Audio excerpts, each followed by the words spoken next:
دے یارم میرے سکوت کو نغمہ سرائی دے، زخم ہنر کو حوصلہ لب کشائی دے، اور شہر سخن سے روح کو وہ آشنائی دے، آنکھیں بھی بند رکھوں تو رستہ سجائی دے۔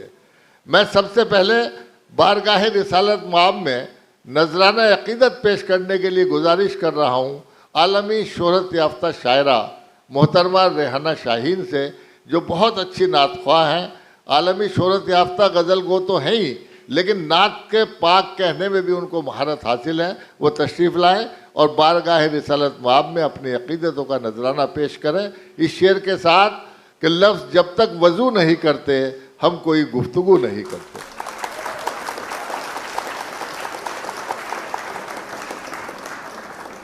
السلام علیکم۔ صدر محترم، مہمان خصوصی، شعراء کرام اور معزز سامعین حضرات، نعت پاک کا حکم ہے ایک مطلع 2 شعر حاضر کرتی ہوں، اس کے بعد ایک مکمل نعت پاک حاضر کروں گی، سنیے گا۔ یا نبی آپ کا نام نامی، یا نبی آپ کا نام نامی،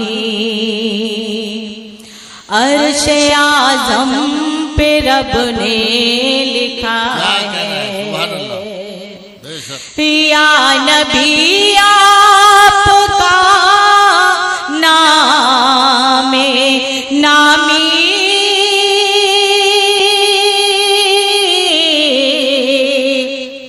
عرش اعظم پہ رب نے لکھا ہے،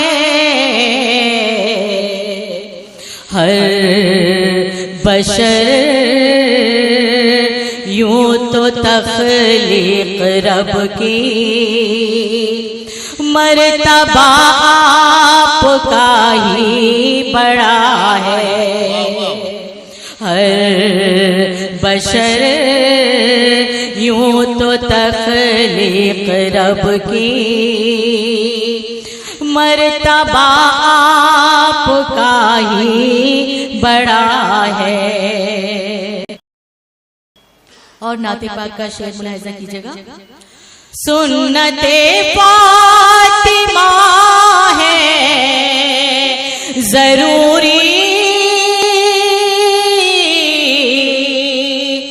میری بہنوں کہا میرا مانو، کیسے رکھوں نا سر پر دوپٹہ،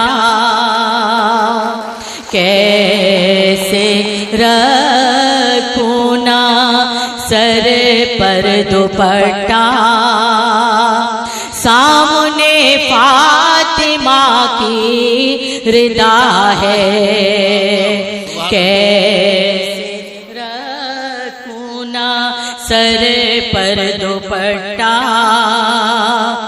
سامنے فاطمہ کی رضا ہے۔ اور آخری شعر، بس فقط ایک بیٹی تھی ایسی جس کو رو کر نبی نے اٹھایا، جس کو آنکھوں سے اپنی لگایا،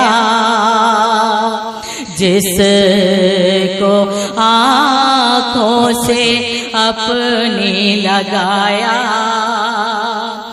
باخدا وہ زمیں کربلا ہے، جس کو آنکھوں سے اپنی لگایا، باخدا وہ زمیں کربلا ہے۔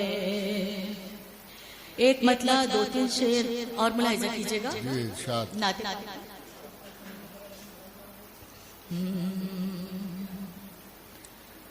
یا نبی مجھ کو نامالو زر چاہیے، ایک غلامی فقط عمر بھر چاہیے۔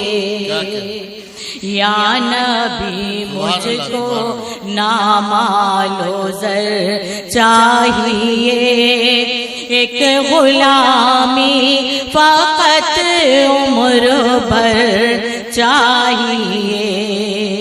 اور شعر ملاحظہ کیجیے گا نعت پاک کا۔ مجھ کو شہرت کی ہرگز تمنا نہیں، مجھ کو شہرت کی ہرگز تمنا نہیں، بس مدینے کی ایک رہ گزر چاہیے، ایک غلامی فقط عمر بھر چاہیے۔ اے شفیع امم مجھ پہ کرنا کرم، اے شفیع امم مجھ پہ کرنا کرم، روز محشر تمہاری نظر چاہیے، ایک غلامی فقط عمر بھر چاہیے۔ کیا کہنا ہے؟ سبحان اللہ سبحان اللہ سبحان اللہ، کیا کہنا ہے؟ بہت ہی خوبصورت انداز، دلنشیں ترنم اور والہانہ جذبے کے ساتھ بارگاہ رسالت مآب میں اپنی عقیدتوں کا نذرانہ پیش کر رہی تھی محترمہ ریحانہ شاہین۔ اور ہمارے مشاعرے میں بڑی آبرو اور وقار ہوا، ایک تہذیبی فضا ہمارے مشاعرے میں پیدا ہوئی جس نے ہماری روح کو بھی تازہ کیا، ہمارے ایمان کو بھی تازہ کیا اور ہمارے مشاعرے کی آبرو اور وقار میں اضافہ کیا۔ دوستو، آج کا یہ مشاعرہ محبت، اخوت، قومی ایکتا اور آپسی بھائی چارے کا نام منسوب ہے۔